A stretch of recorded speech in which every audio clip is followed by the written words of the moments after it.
Di kisah kali ini ada sebuah cerita yang ditulis oleh akun Twitter yang bernama @penulismalam94.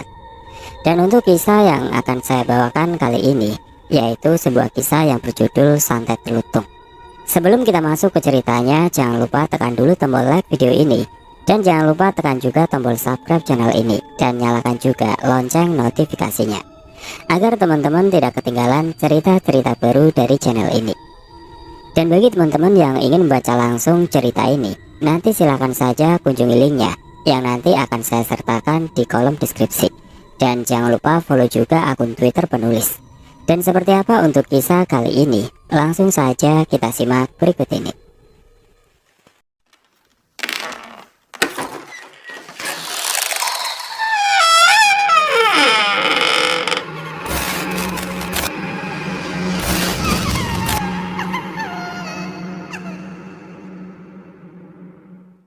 Nah, cerita kali ini saya akan membacakan sebuah cerita tentang dahulu penulis itu pernah punya jailbreak atau anak buah waktu kerja di outsourcing parkir Jakarta. Sebut saja namanya Dia. Dia ini anak baru di perusahaan penulis sebagai operator kasir yang kerjanya di pos, bukain palang otomatis pokoknya deh. Penulis sama Dia ini bisa dibilang deket, tapi bukan pakai tanda kutip ya. Karena mungkin awal dia masuk kerja yang training itu penulis langsung. Singkat cerita, suatu hari Dia ini matanya sembab banget karena habis nangis seharian. Karena si Dia ini memang anaknya juga deket sama teman-teman yang lain. Akhirnya si Dia ini diceng-cengin sama mereka atau dipercandain kalau dia semalam nangis karena habis diputusin pacarnya. Biasanya Dia ini orangnya juga lucu. Sebagaimanapun dipercandain, nggak pernah baper. Cuma pas hari itu, Edo, Fikri, Denny dan Ilham yang bercandain dia malah jadi nggak enak hati sendiri karena dia cuma diam dan malah nangis lagi sesegukan. Karena dirasa kondisinya nggak memungkinkan buat dia ini melanjutkan kerja. Saya sebagai leader mereka ngambil keputusan untuk Fikri. Oh ya, Edo, Fikri, Denny dan Ilham ini petugas area parkir ya, menggantikan dia untuk jaga pos. Nah, inilah awal cerita dari Santet Lutung. Saat dia tiba-tiba menceritakan apa yang sebenarnya membuat dia menangis sebegitu hebatnya. Dia hari itu hampir tidak henti-hentinya menangis pilu. Aku beri ia sebotol air mineral untuk menenangkan hatinya. Setelah beberapa saat, ia puas menumpahkan air matanya. Dengan masih tersegal-segal isak tangis, dia membuka pembicaraan kepadaku. Pak, maafin dia. Malah buat keributan di tempat kerja, ucapnya lirik. Aku yang penasaran, kemudian menanyakan. Dia, maaf, apa kamu tersinggung dengan candaan teman-temanmu tadi? Dia menggelengkan kepalanya.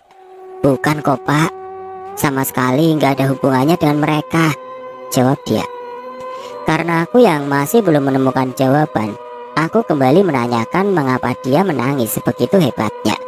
Karena selama dia bekerja 3 bulan kemarin, dia ini orang yang periang, humoris, dan juga cepat akrab dengan teman-teman maupun semua atasannya termasuk aku. Dia kemudian mulai bercerita kronologi kejadian saat ia masih di kampungnya Subang, sekitar 5 bulan yang lalu. Dia bercerita sang ibu, Wartina, seringkali terlibat cekcok dengan Tuti, yang bisa dibilang adalah tetangganya. Awalnya, dia berpikir jika ibunya dan Tuti hanya tersulut emosi. Ada rasa saling iri satu sama lain. Kian hari pertikaian mulut mereka semakin sering terdengar oleh tetangga yang lain. Karena merasa terganggu, akhirnya Pak RT sampai menengahi permasalahan mereka. Saat dalam mediasi keluarga itulah dia baru mengetahui jika sebenarnya antara Ibu Warti dan Tuti bak kucing dan anjing dari dulu. Setelah diusut, ternyata Muklis, ayah dia, yang juga suami Warti, adalah mantan kekasih Tuti, yang dalam hitungan bulan kala dahulu akan melangsungkan pernikahan.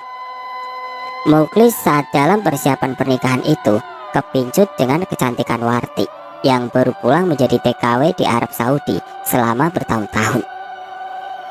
Akhirnya Muklis secara sepihak membatalkan pernikahan antara dirinya dan Tuti saat hanya hitungan minggu saja. Sontak, Tuti merasa amat dipermalukan oleh kelakuan Muklis. Bukan hanya Tuti, namun orang tua Tuti yang ikut terkena imbasnya karena ada desas-desus jika Muklis lebih memilih Warti ketimbang Tuti karena Warti ini anak baik-baik dan Tuti kebalikannya dari Warti. Ayah Tuti merasa jika warga secara tidak langsung ikut menghakimi dirinya yang tidak bisa menjaga kehormatan anak perempuan semata wayangnya menjelang pernikahan. Karena beban pikiran itulah, ayah Tuti sampai harus sakit diabetes karena gula darahnya naik. Tidak sampai di situ saja kepedihan Tuti. Tuti harus puas menyaksikan Warti dan Muklis menggelar hajat pernikahan karena jarak rumah mereka yang hanya terhalang oleh satu rumah. Amarah Tuti mulai tidak terbendung lagi. Baginya, terdapat 3 pukulan telak menghujam jantung hatinya. Pertama, Tuti batal nikah. Kedua, keluarga Tuti terfitnah yang menyebabkan ayah Tuti jatuh sakit. Dan yang ketiga, Tuti harus puas menyaksikan dengan terpaksa calon suaminya malah bersanding dengan wanita lain. Tuti lantas memutuskan untuk menjadi TKW ke Malaysia karena menghindari rasa sakit dan juga traumanya di kampung. Selain itu, Tuti masih mempunyai niat yang mulia, yaitu ingin mencari uang agar ayahnya bisa berobat dengan layak. Setelah 2 tahun bekerja di Malaysia, berhembus kabar jika Tuti dipersunting oleh pria asal negeri jiran itu. Dari semenjak saat Tuti dipersunting, ia jarang sekali pulang ke Indonesia. Bahkan bisa dibilang hanya 4 tahun sekali ia baru pulang. Saat ayah Tuti wafat, Tuti pun tidak terlihat batang hidungnya. Mungkin bisa dibilang karena jarak yang jauh dan juga adanya kisah kelam di kampung, membuat ia merasa enggan untuk pulang ke tempat kelahiran. Singkat waktu, tahun 2015 awal, tiba-tiba Tuti pulang ke Indonesia sendiri tanpa membawa suami ataupun anaknya. Nah, dari mulai itulah perselisihan El Clasico antara Wati dan Tuti berlanjut. Simpang siur kabar Tuti saat di Malaysia, yaitu ia telah diceraikan suaminya dan hak asuh kedua putrinya jatuh pada suaminya. Tuti yang dalam keadaan frustasi saat ia pulang ke kampung halaman, mau tidak mau harus sering beradu pandang dengan Warti yang biduk rumah tangganya dengan Muklis masih adem ayem. Dari pihak Warti, ia mengaku sebenarnya tidak ada masalah apapun dengan Tuti, namun Tuti selalu mencari-cari kesalahan dan seringkali ia membuang sampah di halaman rumah Warti dengan sengaja. Tidak hanya sampai di situ, Tuti pernah kepergok ingin memutuskan jaringan listrik di rumah Warti dengan menyuruh orang. Begitulah kurang lebih kelakuan absurd Tuti setelah ia pulang dari Malaysia kepada Warti dan keluarga. Sehingga beberapa kali mereka berdua harus melewati jalan mediasi kekeluargaan oleh RT setempat. Beberapa saat setelah kejadian ribut-ribut terakhir, Tuti sepertinya kapok membuat ulah. Ia tidak pernah terlihat lagi menunjukkan batang hidungnya ataupun berperangai yang aneh-aneh. Namun ada hal yang tidak biasa kini mulai terjadi. Setiap malam atap rumah dia seperti dipenuhi oleh lutung. Anehnya, segerombolan lutung hitam itu hanya ada pada atap rumah dia saja. Entah pun dari mana asalnya gerombolan lutung itu.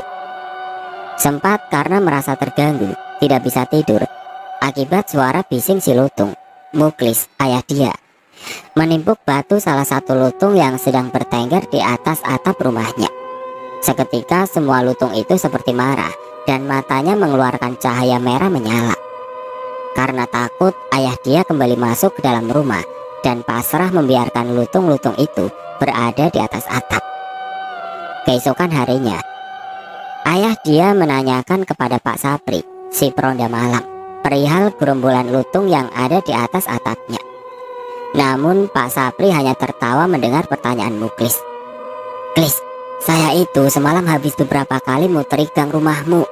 Lawang gak ada lutung, jangankan gerombolan, satu lutung pun tidak ada yang kelihatan." sambil diiringi gelak tawa. Pak Sapri menerka jika yang dialami oleh Muklis adalah sebuah halusinasi saja. Muklis yang puas mendapatkan jawaban dari Pak Sapri pulang dengan rasa yang berkecamuk.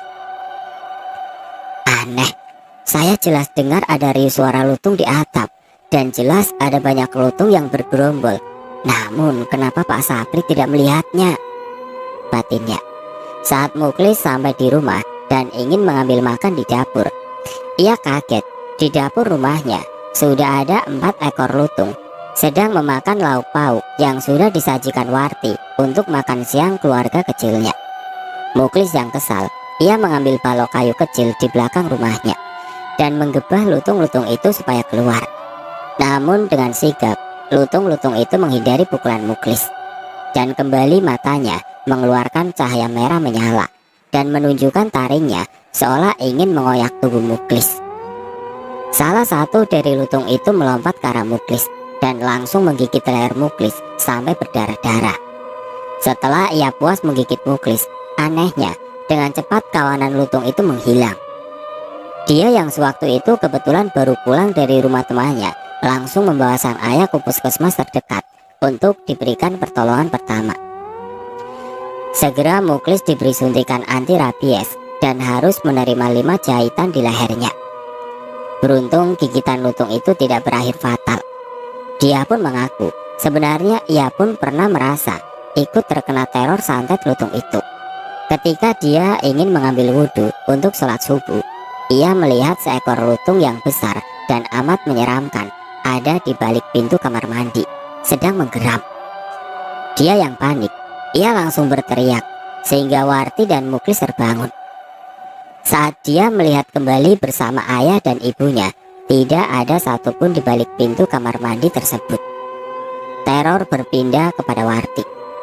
Warti ditunjukkan oleh sosok lutung yang sama seperti yang dilihat oleh dia. Dan namun yang lebih menggelikan bagi Warti adalah si lutung hitam besar itu sampai, mohon maaf, seperti menyetubuhi Warti di kamar mandi.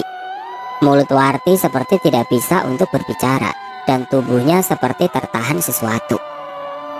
Warti mengucap doa-doa dan memasrahkan semua ke dalam tangan yang maha kuasa. Hingga akhirnya si sosok lutung besar hitam itu menghilang. Warti yang merasa panik kemudian mengajak Muklis dan dia untuk menemui orang pintar. Baru saja mereka bertiga masuk ke dalam rumah si orang pintar, terlihat ada 2 ekor lutung yang duduk menatap tajam mereka dari luar rumah si orang pintar. Kemudian orang pintar itu berkata, "Kalian lebih baik pulang atau cari orang pintar lain. Saya tidak bisa membantu kalian. Ilmu hitam santet kiriman lutung ini sangat kuat," jawab si orang pintar pertama. Muklis kemudian mengajak dia dan istrinya pergi ke perbatasan antara Subang dan Bandung. Di sana, Muklis menemui salah satu orang pintar atas rekomendasi ayahnya Muklis. Dari orang pintar yang kedua itulah baru diketahui jika penebar teror lutung adalah berasal dari tetangga yang terdekatnya. Muklis dan Warti tanpa berpikir lama-lama, ia langsung menerka jika Tutilah dalang dari semuanya. Setelahnya, Muklis, Warti diberi air yang mungkin telah dibacakan doa oleh si orang pintar dan diberikan sedikit syarat untuk menempelkan beberapa helai sapu lanang di setiap palang pintu mereka dan 2 siung bawang putih. Sehabis berkunjung dari tempat si orang pintar, Muklis, Warti langsung melakukan apa yang diperintahkan. Dan benar saja, teror-teror itu seolah lenyap. 1 bulan kemudian dia pergi ikut merantau sang paman, adik dari Muklis, untuk bekerja ke Jakarta.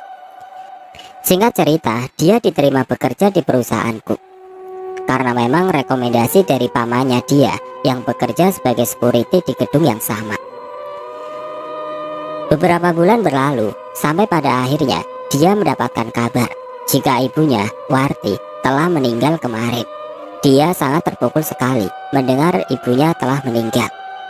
Sebelumnya, ayah dia dan pamannya masih menunggu waktu yang tepat untuk memberitahukan kepada dia jika sang ibu telah berpulang. Ayah dia dan sang paman pun tidak ingin mengganggu pekerjaan dia. Dia pun kembali bertutur. 3 hari sebelum sang ibu wafat, Ibu Warti dimimpikan 2 kali berturut-turut jika ia seperti dijemput kawanan lutung yang membawanya kepada tahta raja. Di sana yang Ibu Warti lihat adalah seorang pria yang tampan memakai mahkota dan berkata, "Selamat datang istriku, ini adalah kerajaanku." Mendengar ucapan lelaki itu, Warti kemudian ingat akan sesosok lutung yang pernah memperkosanya.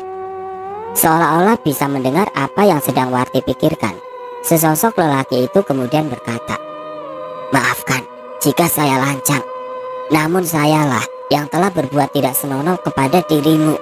Oleh karena itu, saya telah menganggap engkau sebagai istriku." Ibunya dia pun bercerita kepada suaminya jika ia harus kembali ke kerajaan dan menjadi istri dari lutung yang kala itu sudah berwujud manusia dengan menggunakan baju kerajaan zaman dahulu. Muklis yang tidak percaya hanya menjawab, "Sudahlah Bu, hanya bunga tidur saja. Toh lagian, gangguan dari teror lutung itu sudah tidak pernah muncul lagi." Ucapan suaminya itu bisa masuk ke dalam logika Warti. Ia menganggap hanyalah mimpi belaka. Namun naas, tepat di hari ketiga, Warti sudah meninggal saat Warti sedang tertidur. Muklis yang panik segera membawa Warti menuju ke puskesmas. Namun sayang, nyawa Warti sudah tidak tertolong.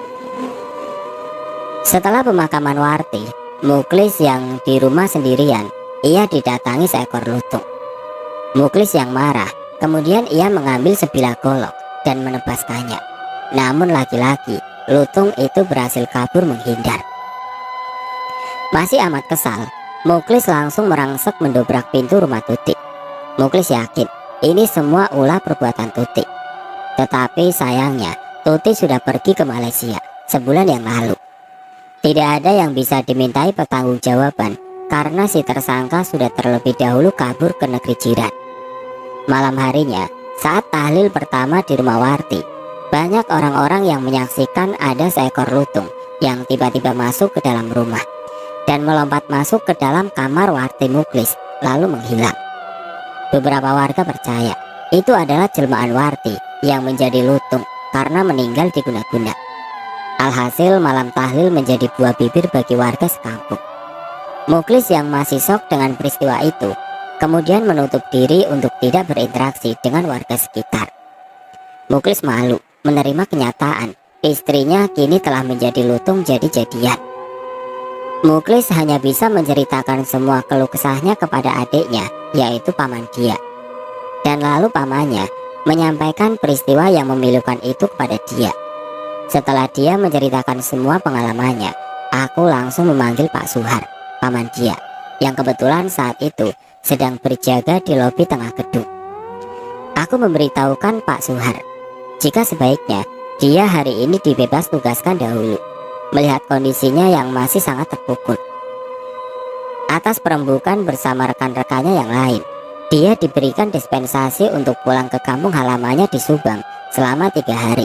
Dan selama dibebas tugaskan, shiftnya di cover oleh Ilham dan Fikri secara bergantian. Sedikit rasa penasaranku, aku sempat menanyakan kebenaran cerita yang baru saja dia ungkapkan kepada sang paman. Pak Suhar pun mengangguk, membenarkan semua cerita keponakannya itu. Memang tidak habis pikir jika benar-benar terjadi. Ada orang yang sampai tega mengirim guna-guna santet kepada keluarga dia. Akhirnya saat itu juga dia diantar pulang oleh pamannya. Dan sore harinya dia langsung pulang menuju ke Subang. Setelah 3 hari, dia kembali masuk kerja. Kali ini ia masuk kerja seperti biasanya. Ia terlihat sudah lebih tenang dan mulai bercanda kepada rekan-rekannya yang lain. Aku kala itu hanya membatin, syukurlah kalau dia sudah baik-baik saja. Mungkin dia sudah bisa legowo sekarang. Dia kemudian tersenyum menatapku dan melambaikan tangannya dari pos pintu keluar. "Pak, sini Pak, saya punya oleh-oleh ini buat Bapak. Teman-teman yang lain udah saya bagi satu-satu," celotehnya. "Duh, jadi repot-repot gini dia. Sebelumnya makasih ya udah bawain saya oleh-oleh," jawabku sungkan. Dia kemudian bercerita, "Pak, Saya yang seharusnya berterima kasih atas kebaikan Bapak mengizinkan saya pulang dan teman-teman semua. Saya akhirnya bisa bertemu dengan Ibu, walaupun untuk yang terakhir kalinya. Dia kemudian melanjutkan pembicaraannya. Sehari setelah sampai ke Subang, saya langsung ziarah ke makam Ibu. Kemudian saya diajak Bapak untuk menemui orang pintar di perbatasan Subang Bandung untuk menanyakan perihal lutung yang masih meresahkan Bapak. Dari si paranormal tersebut, saya mengetahui jika ibu saya ternyata diculik secara paksa ke alam jin dan dinikahi oleh si Raja Lutung. Niatan awal dari si tetangga pengirim guna-guna lutung itu agar supaya keluarga Bapak tidak tenang hidupnya dan selalu merasa terteror. Namun naasnya, si pemimpin lutung menaruh hati kepada ibu, sehingga menyebabkan ibu diambil jiwanya ke alam jin. Bahkan menurut pengakuan dia, ia dan ayahnya didatangi lutung yang memandangi dari kejauhan sewaktu di makam ibunya. Terlihat samar-samar si lutung itu menipikan air mata dan kemudian berlalu pergi.